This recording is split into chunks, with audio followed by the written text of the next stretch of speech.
Ask yourself, King James, the British king, who is known for translating the Bible and is actually known to be the most authentic, the KJV, is also known to be one of the very instrumental personalities when it comes to slave trade.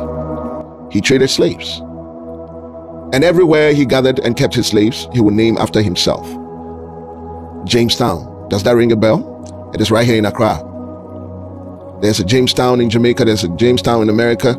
It is also known that all the words in the scripture is inspired by God, only written by men. And I came across a few verses in the Bible that makes me wonder. A place like Exodus 21, 2-6. If you buy a Hebrew servant, he is to serve you for 6 years, but in the 7th year he shall go free without paying anything. If he comes alone, he is to go free alone. But if he has a wife, when he comes, she is to go with him. If his master gives him a wife, and she bears him sons or daughters, the woman and her children shall belong to her master, and only the man shall go free.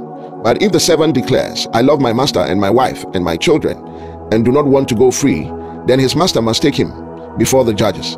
He shall take him to the door or the doorpost and pierce his ear with an awl. Then he will be his servant for life. Leviticus 25, 44-46. Your male and female slaves are to come from the nations around you. From them you may buy slaves. You may also buy some of the temporary residents living among you and members of their clans born in your country, and they will become your property.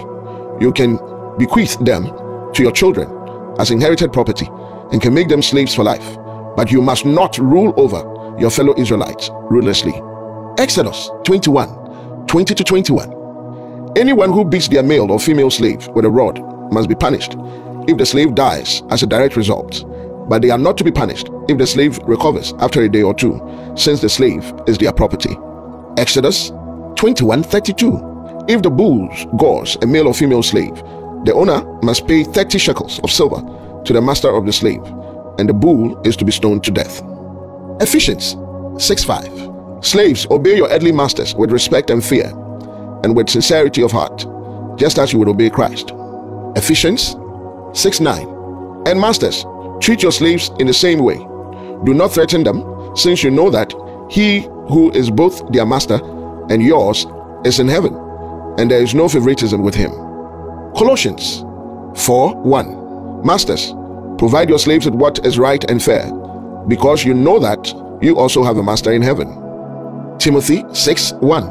All who are under the yoke of slavery should consider their masters worthy of full respect, so that God's name and our teaching may not be slandered. Colossians 3:22. Slaves, obey your earthly masters in everything, and do it not only when their eye is on you and to carry their favor, but with sincerity of heart and reverence for the Lord. 1 Peter 2:18. Slaves, in reverent fear of God, submit yourselves to your masters, not only to those who are good and considerate, but also to those who are harsh. My question is this King James trying to control his slaves? Or is it God speaking?